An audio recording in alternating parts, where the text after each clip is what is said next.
អូនអើយឃើញហើយពិភពនៃផ្កាចម្លែកព្រះបើកភ្នែកឲ្យក្រោយពីលោកផ្ទុំឆ្អែតធម្មជាតិគឺជាខ្នើយកាយឲ្យផុតពីថ្ងៃស្អែកតែថ្ងៃស្អែកមិនប្លែកឡើយមនុស្សទេជាអ្នកប្លែកចាប់ផ្ដើមពី1ម៉ែត្របែកទៅរាប់គីឡូចាប់ផ្ដើមពីដើរហែកចែកចេញរោបើសិនផាន់ដីសំប៉ែតខ្ញុំសុំដើររហូតដល់ជើងមេឃវេករកស្នូលើកដៃទូលស្ពតជូនទៅព្រះដែលមានពលឹងបើសិនជាកូនក្រមែនសុំឲ្យក្រទៅឆ្នាំនឹងអស់កម្លាំងនៅក្នុងខ្លួនក៏ក្នុងខ្លួនមិនអស់សង្ឃឹមបើអស់សង្ខារកន្លែងណាឲ្យគប់កូនកន្លែងនឹងមានមុខមានទុកជីវិតគឺវាអញ្ចឹងឆ្លាក់ឆ្អឹងទៅទាំងកធ្វើមិនបកយើងអត់ទៅទាំងសពីមួយម៉ាត់គឺត្រូវប្រឹងកុំឲ្យជីវិតនៅចប់កឹងស្រវេស្រវារកគ្រប់ប្រឡោះបើសិនគេបោះចូលក្នុងបឹងច្រើនពេកបិទភ្នែកក៏នៅចាំតែមិនគិតច្រើនទេនឹងខ្លាចទៅជាសាមឲ្យយំកាន់តែច្រើនកាន់តែស្គាល់ទុកកម្មដូចអ្នកលំបាយធ្នេញដូចអ្នកលេងបាយថ្នាំរឿងច្រើនពេកបិទភ្នែកក៏នៅចាំតែមិនគិតច្រើនទេនឹងខ្លាចទៅជាសាមឲ្យយំកាន់តែច្រើនកាន់តែស្គាល់ទុក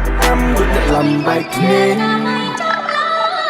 ឃើញហើយផ្កានេះមានពឹសផ្កាចេះស៊ីមនុស្សធ្វើឲ្យវងវែងទិសនៅហើយទុកគ្រឿងទាំងអស់នោះឲ្យរសាយទៅតាមខ្យល់ព្រោះរឿងខ្ញុំពិបាកស្រ័យជាងវិបត្តិសកលរាល់យប់ដេកលក់អង្គុយបឺតបារីជាមួយនឹងព្រះច័ន្ទដែលរស់កំដររាត្រីធម្មជាតិព្រមព្រៀតរស់កំដរព្រឹកព្រៃទឹករស់កំដរត្រីបើងាប់ជីកំដរដី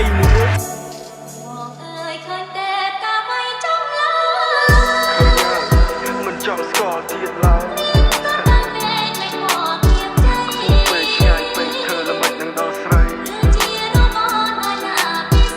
យជីវិតនៃខ្លួនឯងចំបែកបេះដូងនៃសាស្រីស្អិតទៅមួយផ្អែមឆ្ងាញ់ដូចខ្មុំ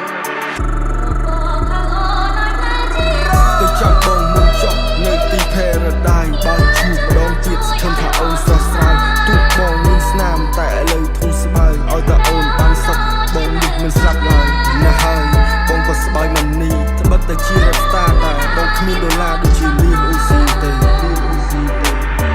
អ្នកមិនអាចទប់សំណាយតែលួចយំម្នាក់ឯងអ្នកដែលលើកទឹកចិត្តគេតែភ្លេចលើកខ្លួនឯងមិនដល់ជីវិតទៅតាមខ្លែងទុកឲ្យខ្យល់អ្នកដាក់តែងអ្នកដែលចង់អង្គុយចាយឲ្យអ្នកដែលស្រែកអង្គុយចែងជាក់ស្ដែងបើយើងក្រកុំត្រដោនៅចាំជំនួយពងទាពងមាន់ទុំទុកក្នុងកញ្ច្រៃតែមួយព្រោះអត់ដែងវាចាំកំ ប្លែកលើរឿងដែលយើងព្រួយណាហើយសង្គមក៏វាអញ្ចឹងឲ្យតែអ្នកសប្បាយស័យសុខចិត្តញញឹមហត់មិនហត់សំលមាត់ដើរដល់គោលដៅកំណត់កុំមកឡប់កុំមកខត់ចេះសប្បាយក្នុងការកំសត់តើអ្នកណាជាជនបង្កប់បើមិនហ៊ានផឹកទឹកសម្បត្តិពេលវេលាជាអ្នកកំណត់ថាអ្នកក្បត់ឬមួយមិនក្បត់ខ្ញុំប្រាប់ហើយមិនក៏មិនជឿមិនក៏ចោទថាអស់ជំនឿសក់តែភ្លេចនៅលើឡើយទឿចិត្តតែរឿងបែកទៅជាយឺហើយទូត្រូវគេចន់បង្កប់ក៏ខ្ញុំនៅតែបន្តទូធ្លីរូបភាពអាក្រក់ក៏បង្កប់រូបភាពល្អ